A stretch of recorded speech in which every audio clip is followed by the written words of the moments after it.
नमस्कार, हरियाणा न्यूज देख रहे हैं आप। मैं हूं आपके साथ केशव कुमार और आपका जिला आपकी खबर में स्वागत है। आपका पहली बड़ी खबर, प्रधानमंत्री की सुरक्षा में चूक को लेकर सीएम मनोहर लाल का एक बड़ा बयान सामने आया। पीएम की सुरक्षा पर मुख्यमंत्री ने पंजाब सरकार और कांग्रेस पर निशाना साधा और कई गंभीर आरोप पूरे प्रशासनिक अमले पर लगाए। क्या कुछ कहा, आपको सुनवाते हैं।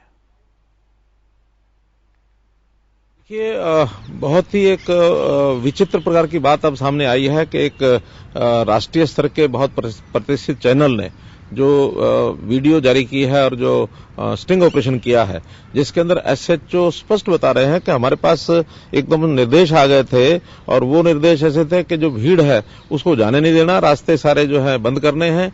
और इस प्रकार की जानकारियां वो पुलिस के माध्यम से मिल रही हैं और साथ में जो वहां की सीआईडी है, उस सीआईडी का भी खुलासा हो रहा है कि सीआईडी ने स्पष्ट बताया है ये चीजें हो सकती हैं, मौसम खराब है, अल्टरनेटिव रूट की तैयारी भी हमको करनी पड़ सकती है और किसी प्रकार की कोई अड़चन आती है तो उसकी सारी चुस्ता यानी एक प्रकार की उसकी पुख्ता जो है इंतजाम करने हैं। लेकिन इंतजाम करने तो दूर, उन्होंने स्पष्ट निर्देश दिए हैं किसानों के नेताओं को कि उनका रास्ता कैसे रोकना है, क्या करना है, ये सारा उस स्टिंग ऑपरेशन में आया है। ये बहुत ही एक घिनौनी हरकत पंजाब सरकार की ओर से की गई है और जिसमें प्रधानमंत्री जैसे व्यक्तित्व की जान को खतरे में किस प्रकार से डाला गया है, इसकी घोर निंदा पहले भी मैंने की है, आज मैं फिर निंदा कर रहा हूं। और मैं तो यहां तक राष्ट्रपति महोदय को निवेदन भी कर चुका हूं कि सरकार को भंग किया जाए ताकि जो चुनाव हैं निष्पक्ष तौर पर हो सके, आगे भी जो चीजें इस प्रकार की होने की संभावना है उसको कैसे रोका जा सके। सुप्रीम कोर्ट में भी जब इसके बारे में कहा गया तो सुप्रीम कोर्ट ने कमेटी बनाई है, जस्टिस इंदु मल्होत्रा की देखरेख में ये कमेटी बनी है 5 लोगों की, और ये कमेटी बहुत जल्दी रिपोर्ट देगी। निश्चित रूप से जो सच्चाई है वो सामने आएगी और सच्चाई आने के बाद पंजाब के जो मुख्यमंत्री हैं चन्नी जी और कांग्रेस सरकार, उनका जो पटाक्षेप होगा और इसका एक घिनौना हरकत जो हुई है इसकी निंदा जितनी की जाए उतनी कम है। और जैसे ही सुप्रीम कोर्ट की रिपोर्ट आएगी सच सामने निश्चित रूप से आएगा। सर, कांग्रेस हमेशा से ही प्रधानमंत्री जी की सुरक्षा के ऊपर पॉलिटिकल चीजें जो हैं वो कहती आई हैं। वो कहती हैं कि देखिए वहां पर पॉलिटिकल एक प्रोग्राम में जा रहे थे, उसको पॉलिटिसाइज करती आई है पार्टी जो है। लेकिन प्रधानमंत्री जी की सुरक्षा अपने आप में सर देश के लिए सबसे बड़ी चीज होती है, उसके ऊपर राजनीति करना कितना सही? देखिए, प्रधानमंत्री चाहे वो राष्ट्रीय कार्यक्रम में जाए, किसी प्रदेश के कार्यक्रम में जाए, वो तो बहुत बड़े जो प्रायोजन थे उनके शिलान्यास और उद्घाटन के लिए वहां जा रहे थे। हजारों करोड़ रुपए के जो प्रोजेक्ट हैं जनता को समर्पित करने जा रहे थे और उसमें अगर जनता बुलाई भी जाती है तो जनता आखिर जो जनप्रिय नेता है उनको जनता सुनने के लिए जाती है, तो उसमें कोई आपत्ति नहीं है, आपत्ति होनी भी नहीं चाहिए। वहां पर भीड़ जो है बहुत भारी भीड़ जुटने वाली थी, लेकिन इससे घबरा करके, क्योंकि शासन जो है सरकार का होता है वो उसका दुरुपयोग करने का जो ठान लेते हैं तो दुरुपयोग उन्होंने किया। प्रधानमंत्री जाएंगे, वो राजनीतिक कार्यक्रमों में भी जा सकते हैं, वो शासकीय कार्यक्रमों में भी जा सकते हैं, प्रधानमंत्री जी को रोक नहीं है। लेकिन प्रधानमंत्री हैं, प्रधानमंत्री कहीं भी किसी भी पर्पज से जाए उनकी रक्षा सुरक्षा करना ये प्रदेश सरकार का काम होता है। पंजाब सरकार इसमें विफल रही है, निश्चित विफल रही है, इसमें कोई दो राय नहीं है। सब मानते हैं स्पॉन्टेनियस ना होकर के स्पॉन्सर्ड था पूरा का पूरा? एकदम उसी बात की तो ये स्टिंग ऑपरेशन के माध्यम से आया है। पुलिस के लोग उसको एक एसएचओ सारी बातचीत अपनी बता रहे हैं, लिखित ऑर्डर वो जो है पढ़ के सुना रहे हैं कि किस प्रकार से उनको इंस्ट्रक्शंस आई थी और कैसे उन्होंने सारी चीज को यानी एक प्रकार से उसका अंजाम देना था। वो सारी बातें स्टिंग ऑपरेशन के माध्यम से आई है। अगर स्टिंग ऑपरेशन हुआ है तो इसमें कोई ना कोई सत्यता है, सच्चाई है, तभी इस स्टिंग ऑपरेशन के माध्यम से उसकी जो निंदा है मुख्यमंत्री पंजाब के बारे में हम लोग कर रहे हैं, इसी के कारण से कर रहे हैं। हरियाणा के कैबिनेट मंत्री डॉक्टर कमल गुप्ता ने गुरुग्राम नगर निगम के औचक निरीक्षण के बाद सिविल लाइन स्थित स्वतंत्रता सेनानी हॉल में अधिकारियों के साथ एक बैठक की।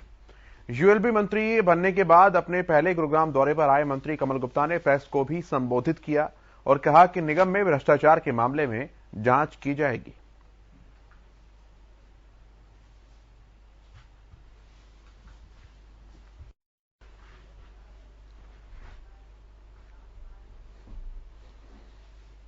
एक तरफ कोरोना की रफ्तार काफी तेज है तो दूसरी तरफ फरीदाबाद के स्लम एरिया में रहने वाले दर्जनों लोगों का वैक्सीनेशन इसलिए नहीं हो पा रहा क्योंकि उनके पास आधार कार्ड नहीं है। दरअसल उनके पास कैसे जब वो वैक्सीनेशन के लिए वैक्सीन सेंटर पर जाते हैं तो उन्हें यह कहकर लौटाया जाता है कि उनके पास आधार कार्ड नहीं है, इसलिए उनका वैक्सीनेशन नहीं हो पाएगा। इससे उनकी परेशानियां बढ़ गई हैं। अब सवाल यह है कि अगर ये लोग वैक्सीनेशन से वंचित रह जाते हैं और कोरोना के शिकार हो जाते हैं तो जिम्मेदार आखिरकार कौन होगा?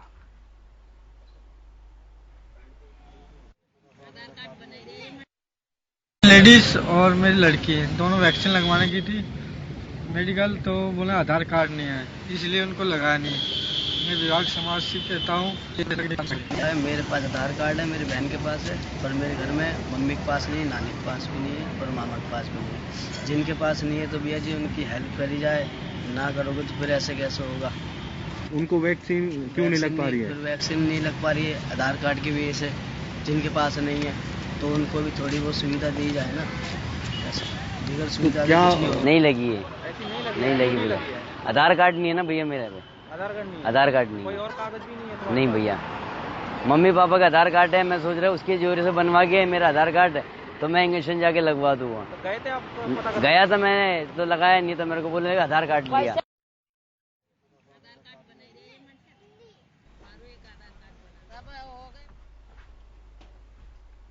करनाल में कोरोना के बढ़ते मामले लगातार बढ़ रहे हैं।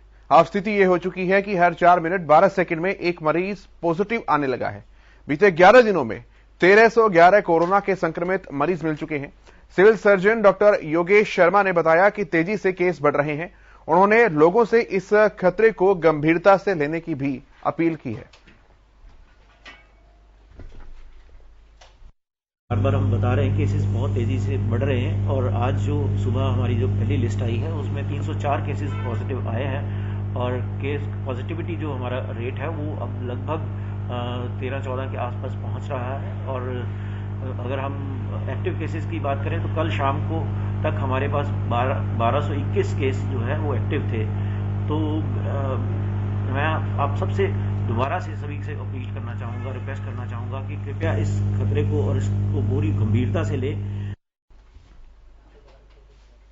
देश भर में कोरोना की तीसरी लहर की दस्तक के बाद मामलों में बेतहाशा वृद्धि देखने को मिल रही है। तो वहीं हरियाणा के अंबाला में एक्टिव मरीजों की संख्या 1801 हो चुकी है, जो कि लगातार स्वास्थ्य विभाग की चिंताएं बढ़ा रही हैं। अंबाला में अभी तक ओमिक्रॉन के 8 मामले पाए जा चुके हैं। इसके अलावा एक और आंकड़ा है जो काफी डराता है, वो है कोरोना संक्रमित बच्चों का आंकड़ा। अंबाला में मौजूद कोविड के 1801 एक्टिव मरीजों में 18 साल से कम उम्र के 204 बच्चे शामिल हैं, जिनमें से 24 बच्चे 5 साल से भी छोटे हैं। तो वहीं 59 बच्चे 6 से और 12 साल के हैं, जिससे स्वास्थ्य विभाग की चिंताएं काफी बढ़ गई हैं।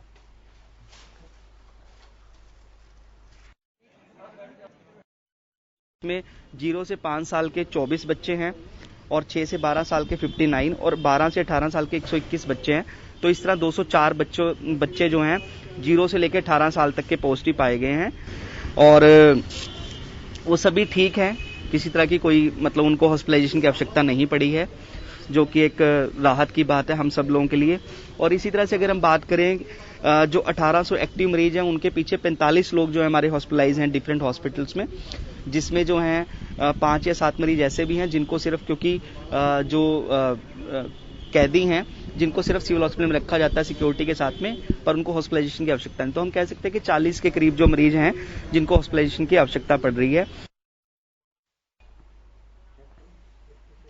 सरकारी डॉक्टरों की एक दिन की हड़ताल के बाद आज आंगनबाड़ी वर्कर्स का जेल भरो आंदोलन जारी है। अब इन वर्कर्स की क्या मांग है और क्यों इन्हें जेल भरो आंदोलन के लिए मजबूर होना पड़ा, ये रिपोर्ट आप देखिए।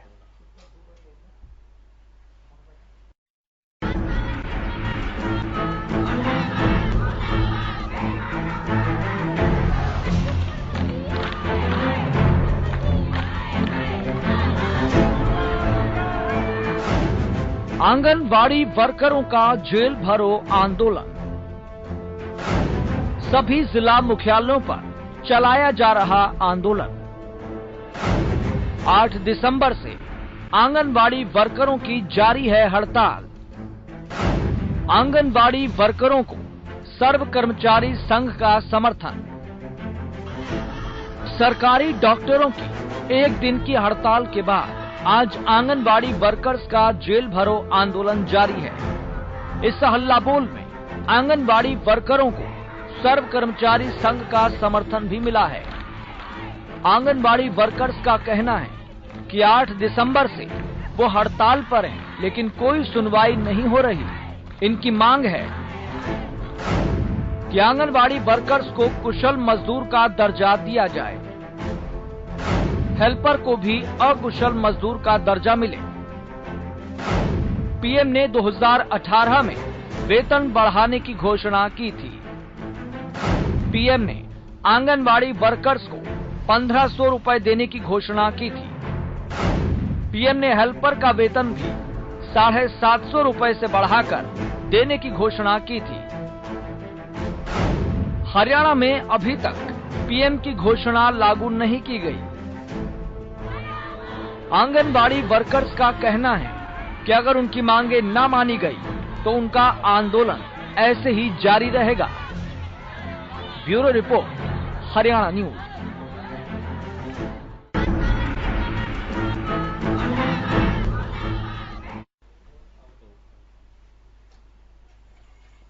अपनी विभिन्न मांगों को लेकर किसान संगठनों ने लघु सचिवालय का घेराव किया और सचिवालय के बाहर धरने पर बैठ गए। किसान संगठन खराब हुई फसलों के मुआवजे की मांग कर रहे हैं। साथ ही किसान ट्यूबवेल कनेक्शन सहित कुछ अन्य मांगों पर भी सरकार से गौर करने को कहते हैं। इस दौरान किसान सरकार के खिलाफ नाराजगी जाहिर करते हुए भी नजर आए।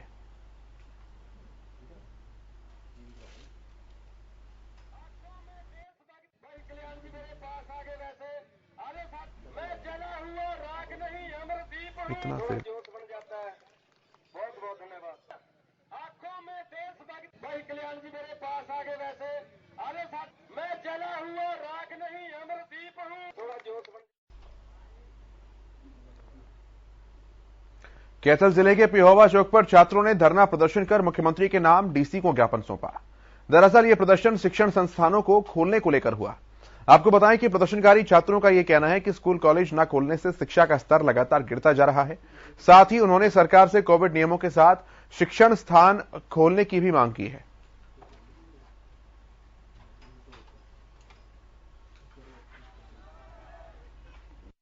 विषय ऐसा है जी, पिछले 2.5 सालों से आप लोग भी देख रहे हैं और ये पूरा समाज, पूरा हिंदुस्तान, पूरा ब्रह्मांड देख रहा है कि शिक्षा को बंद करने का एक षड्यंत्र चला जा रहा है।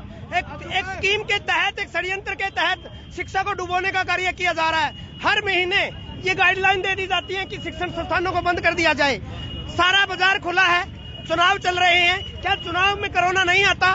पहली लहर, दूसरी लहर, तीसरी लहर, चौथी लहर, उसके बाद 5वीं लहर के नाम पर लगातार शिक्षा को डुबाने का कार्य किया जा रहा है। क्या ये कोरोना सिर्फ छात्रों के लिए है?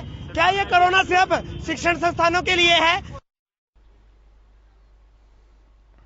सोनीपत में छात्र अभिभावक संघ ने 134A को लेकर पीडब्ल्यूडी रेस्ट हाउस में प्रेस वार्ता की। छात्र अभिभावक संघ की उपाध्यक्ष प्रवेश कुमारी ने इस दौरान ये कहा कि पिछले 1 महीने से सरकार, प्रशासन और निजी स्कूल संचालकों से प्रताड़ित बच्चों के अभिभावक गुस्से में हैं। इससे पहले कि अभिभावकों का गुस्सा और आक्रोश बढ़े, निजी स्कूल संचालकों और अभिभावकों में टकराव की स्थिति पैदा हो, उससे पहले प्रशासन अभिभावकों की परेशानी और बच्चों के भविष्य को देखते हुए सख्त कार्रवाई करते हुए सभी बच्चों के दाखिले सुनिश्चित करें।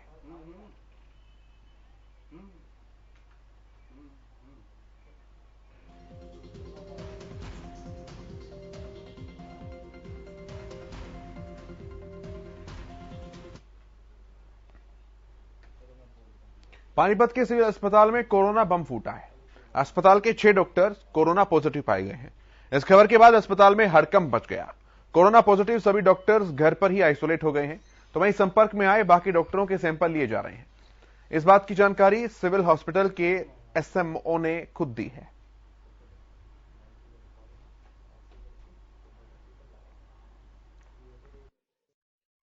छह डॉक्टर ना वो ओमिक्रॉन कोविड के लिए पॉजिटिव मिले हैं।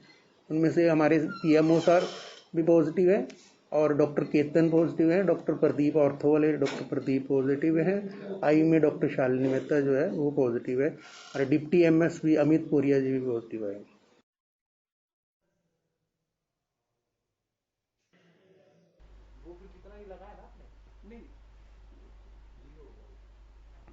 आरटीआई एक्टिविस्ट पीपी कपूर ने नगर निगम आयुक्त से करोड़ों रुपए की भूमि को संभाल करने की मांग की। कपूर ने बताया कि जीटी रोड कॉर्नर से गीता मंदिर रोड पर खसरा नंबर 3605 की 1180 वर्ग गज कमर्शियल भूमि को अपना बताते हुए वक्फ बोर्ड ने करीब 2 दर्जन दुकानदारों को किराएनामा की अलॉटमेंट सालों से कर रखी थी और किराया वसूल कर रहे थे। जबकि राजस्व रिकॉर्ड में इस भूमि की मालकियत वक्फ बोर्ड के नाम पर न होकर गांव शामलात के नाम पर है। गांव शामलात की भूमि का मालिक नगर निगम होता है। इस फर्जीवाड़े की सच्चाई जानने के लिए उन्होंने 19 दिसंबर 2020 को वक्फ बोर्ड पानीपत को आरटीआई लगाई थी। कपूर ने बताया कि पुल खुलने के डर से वक्फ बोर्ड के स्टेट ऑफिसर मोइनुद्दीन काजी उन्हें बार बार बहाना बनाकर सूचना देने से टरकाते रहे। कपूर की शिकायत पर राज्य सूचना आयोग ने स्टेट ऑफिसर मोइनुद्दीन काजी को शोकॉज नोटिस जारी किया और जवाब तलब किया। साथ ही 15 दिन में समस्त सूचना शिकायतकर्ताओं को देने और 24 फरवरी को चंडीगढ़ में जवाब सहित पेश होने के भी आदेश दिए।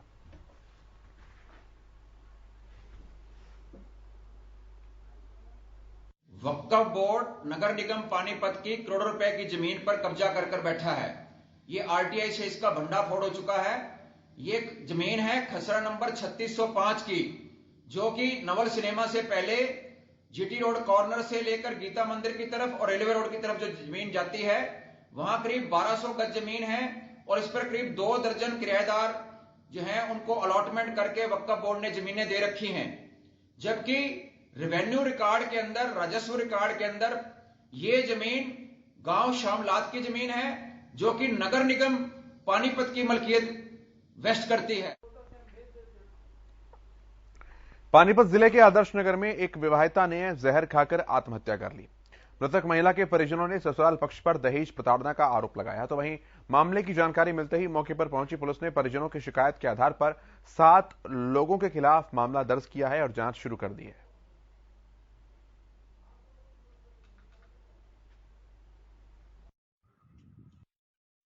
आरती डॉक्टर विनोद, इसकी करीब 1.5 साल पहले शादी हुई थी फरमाना गांव में। ये 2.5-3 महीने से अपने मायके के आ रही थी। इनके पास एक बेटा है। इन्होंने कल ससुरालियों से तंग आके दहेज के उसमें दोपहर बाद दवाई खा ली थी। उसमें रात को इसकी मृत्यु हो गई। इसमें हमने 7 लोगों के खिलाफ FIR लॉन्च की है। पोस्टमार्टम के बाद कार्रवाई करेंगे। जहर खाकर आत्महत्या की है और दहेज प्रताड़ना से कम आकर ये पूरा डाउरी एक्ट जो है वो एक तरह से बताया जा रहा है कि दहेज के लिए विवाहिता पर लगातार ससुराल पक्ष की तरफ से दबाव बनाया जा रहा था और अंततः उसने परेशान होकर जहर खाया और पूरी कहानी को समाप्त करने में ही समझदारी समझी।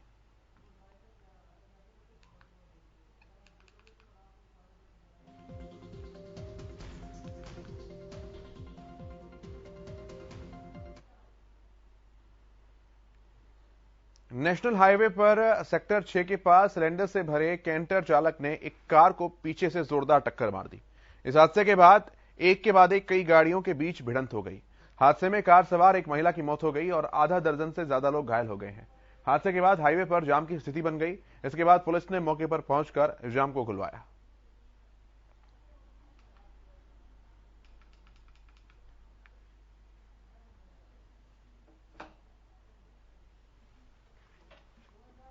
ये तस्वीरें आप देख रहे हैं और इसके आधार पर अंदाजा भी लगाया जा सकता है कि कितनी भयावह और कितनी भयानक ये पूरी टक्कर रही होगी।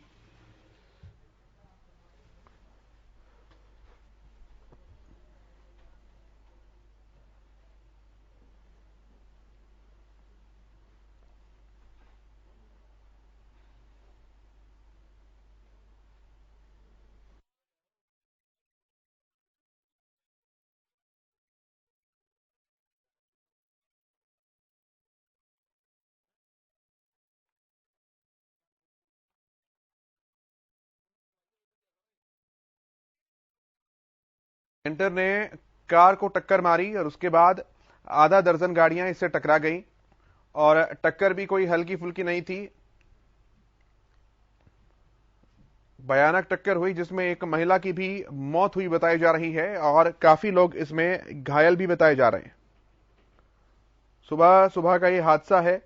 सिलेंडर से भरा ये पूरा ट्रक था जो कि जा रहा था और इसमें टक्कर मारी गई है। पहले सिलेंडर से भरे कैंटर ने कार में टक्कर मारी और उसके बाद काफी गाड़ियां जो पीछे से आ रही थी, तेज रफ्तार थी, हाईवे था, इससे टकरा गई।